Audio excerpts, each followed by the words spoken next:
ओम शांति। 13 नवंबर 2022 अव्यक्त बाप दादा के महावाक्य। ओरिजिनल डेट 10 दिसंबर 1992। मुरली का टॉपिक पूर्वज और पूज्य की स्मृति में रहकर सर्व की अलौकिक पालना करो। आज विश्व रचता बाप अपनी श्रेष्ठ रचना को देख रहे हैं। सर्व रचना में श्रेष्ठ रचना आप ब्राह्मण आत्माएं हो, क्योंकि आप ही विश्व की पूर्वज आत्माएं हो। एक तरफ पूर्वज हो, साथ साथ पूज्य आत्माएं भी हो। इस कल्प वृक्ष की फाउंडेशन अर्थात जड़ आप ब्राह्मण आत्माएं हो।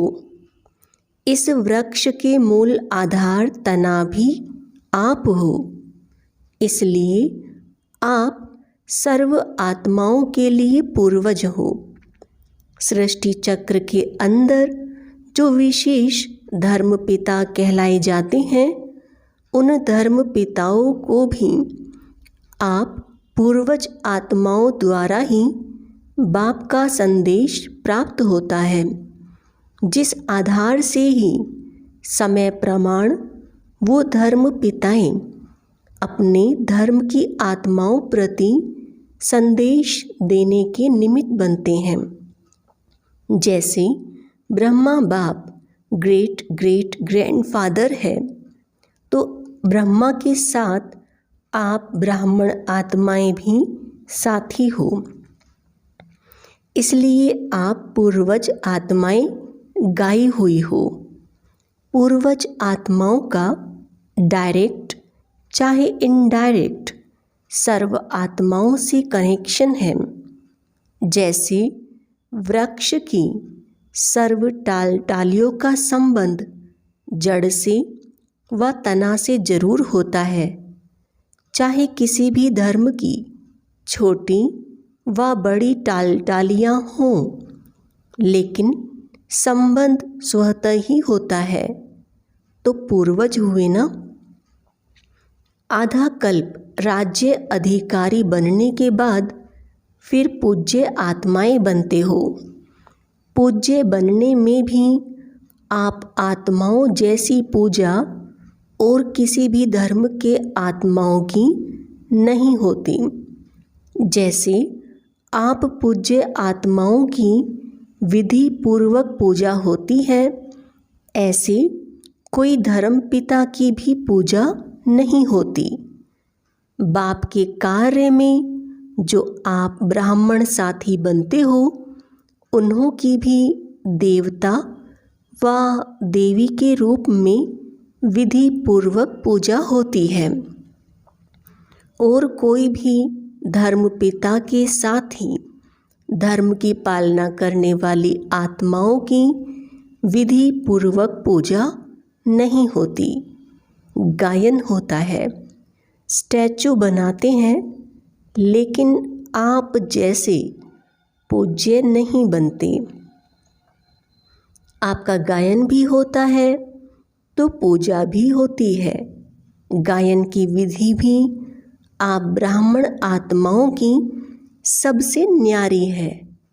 जैसे आप देवताओं का गायन बहुत सुंदर रूप से कीर्तन के रूप में होता है, आरती के रूप में होता है, ऐसे अन्य आत्माओं का गायन इसी प्रकार से नहीं होता।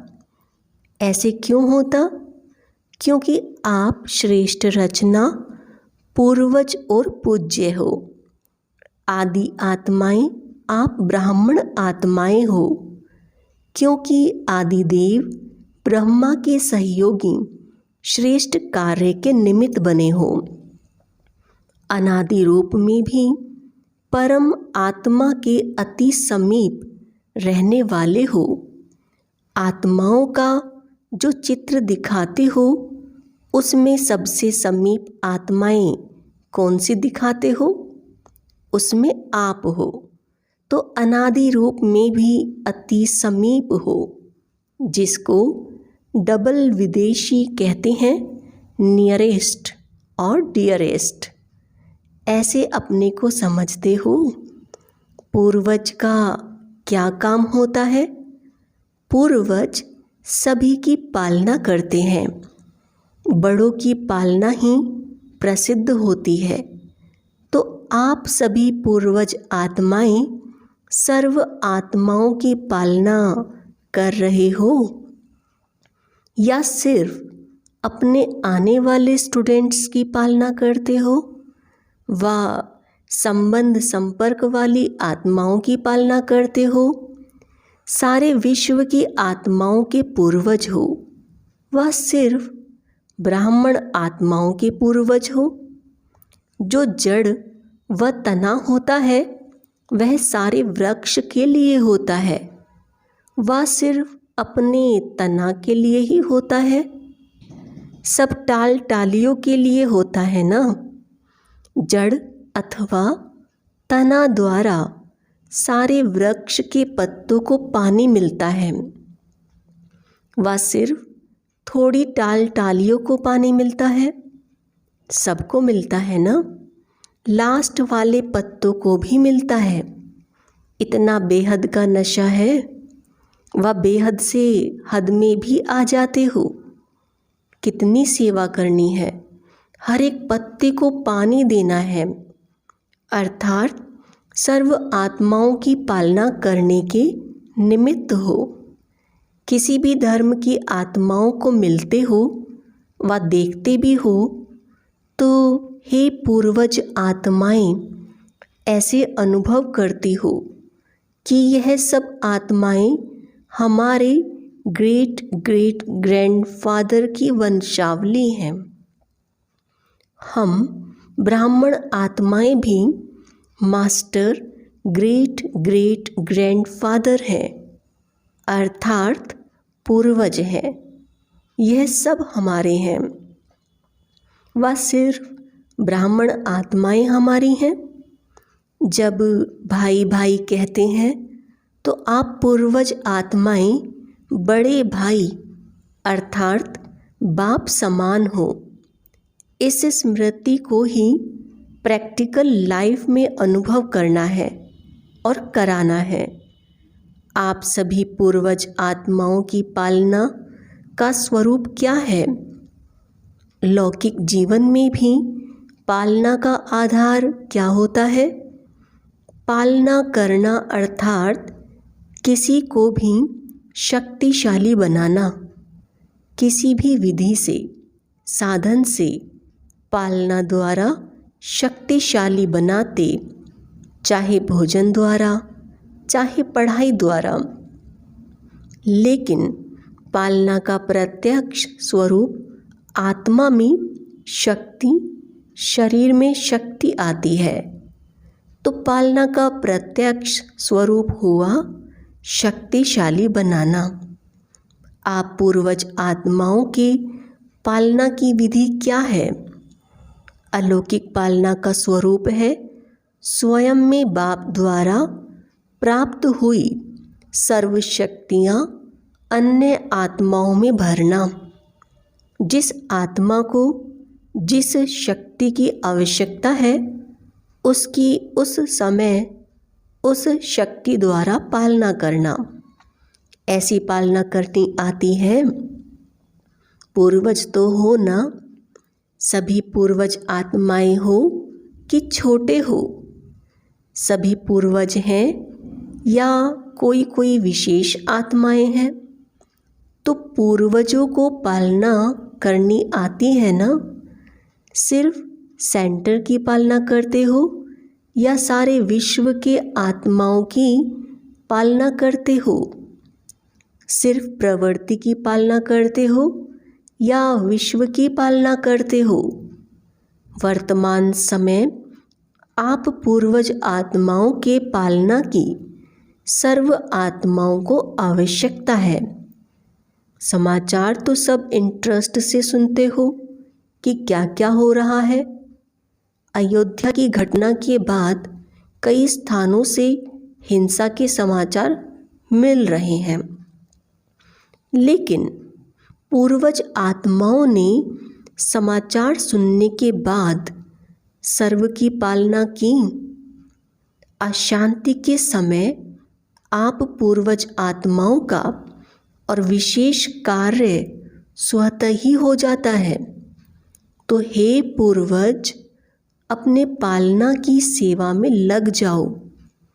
जैसे अशांति के समय विशेष पुलिस व मिलिट्री समझती है कि यह हमारा कार्य है अशांति को शांत करना, ऑर्डर द्वारा पहुंच जाते हैं और ऐसे टाइम पर विशेष अटेंशन से अपनी सेवा के लिए अलर्ट हो जाते हैं।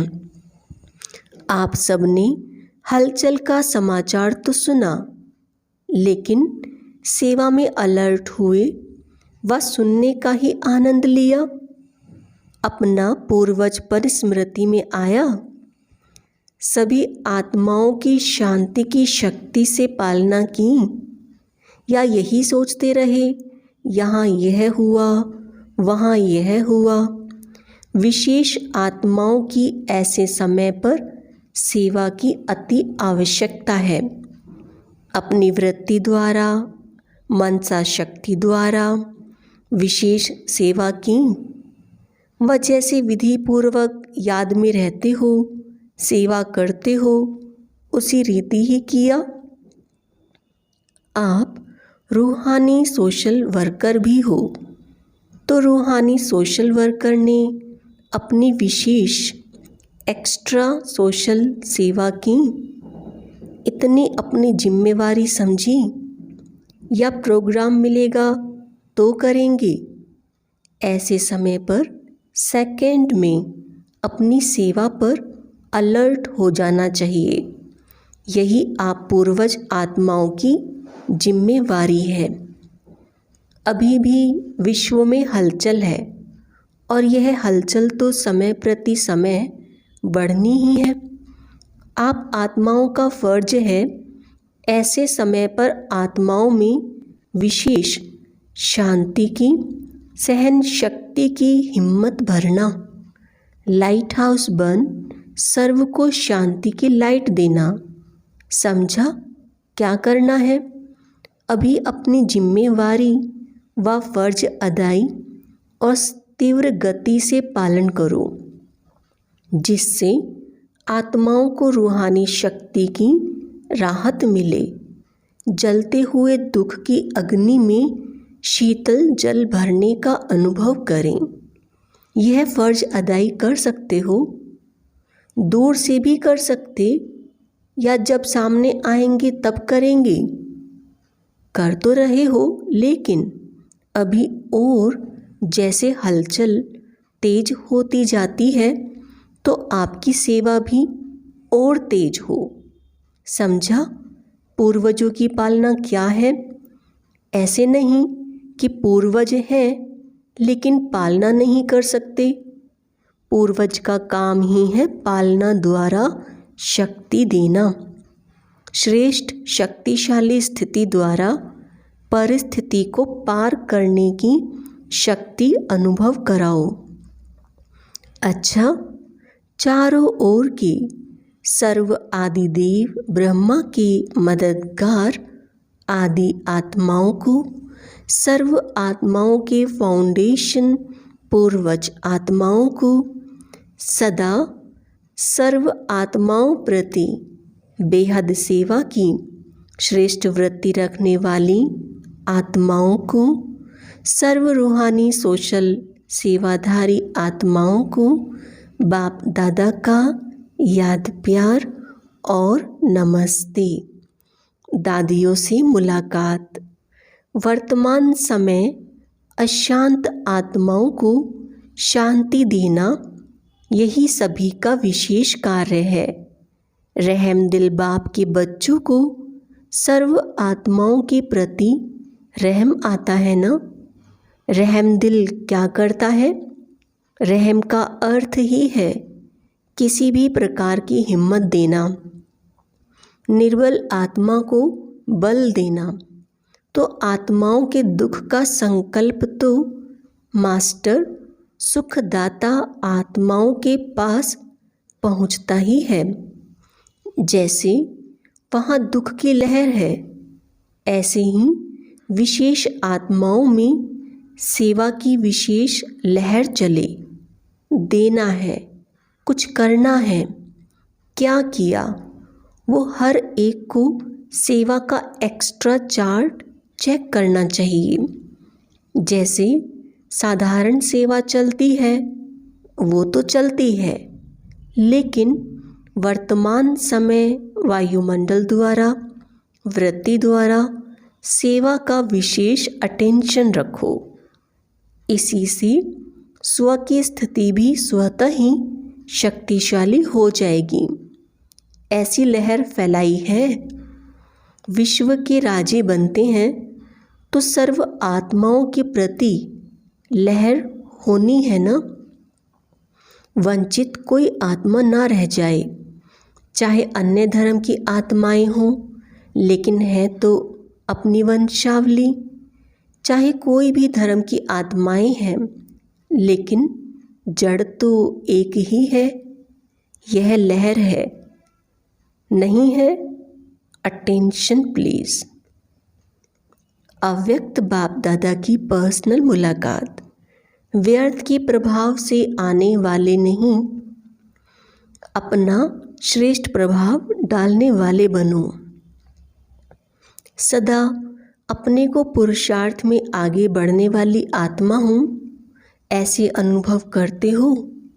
पुरुषार्थ में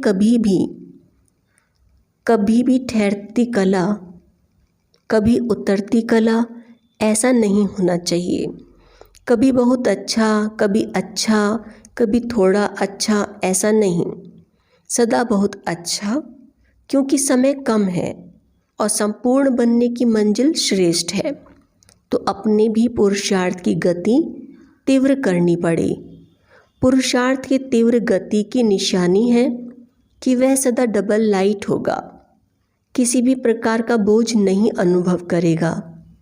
चाहे प्रकृति द्वारा कोई परिस्थिति आए, चाहे व्यक्तियों द्वारा कोई परिस्थिति आए, लेकिन हर परिस्थिति स्वस्थिति के आगे कुछ भी अनुभव नहीं होगी। स्वस्थिति की शक्ति परिस्थिति से बहुत ऊंची है। क्यों? यह स्व है, वह पर है। अपनी शक्ति भूल जाते हो तब ही परिस्थिति बड़ी लगती है।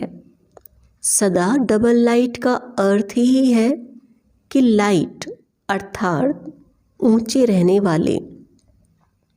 हल्का सदा ऊंचा जाता है, बोझ वाला सदा नीचे जाता है। आधा कल्प तो नीचे ही आते रहे ना। लेकिन अभी समय है ऊंचा जाने का, तो क्या करना है? सदा ऊपर। शरीर में भी देखो तो आत्मा का निवास स्थान ऊपर है, ऊंचा है। पाँव में तो नहीं है ना। जैसे शरीर में आत्मा का स्थान ऊंचा है, ऐसे स्थिति भी सदा ऊंची रहे। ब्राह्मण की निशानी भी ऊंची चोटी दिखाते हैं। चोटी का अर्थ है ऊंचा। तो स्थूल निशानी इसलिए दिखाई है कि स्थिति ऊंची है। शूद्र को नीचे दिखाते हैं, ब्राह्मण को ऊंचा दिखाते हैं। तो ब्राह्मणों का स्थान और स्थिति दोनों ऊंची। अगर स्थान की याद होगी तो स्थिति स्वतः ऊंची हो जाएगी। ब्राह्मणों की दृष्टि भी सदा ऊपर रहती है, क्योंकि आत्मा आत्माओं को देखती है। आत्मा ऊपर है तो दृष्टि भी ऊपर जाएगी। कभी भी किससे मिलते हो या बात करते हो तो आत्मा को देखकर बात करते हो, आत्मा से बात करते हो। आपकी दृष्टि आत्मा की तरफ जाती है।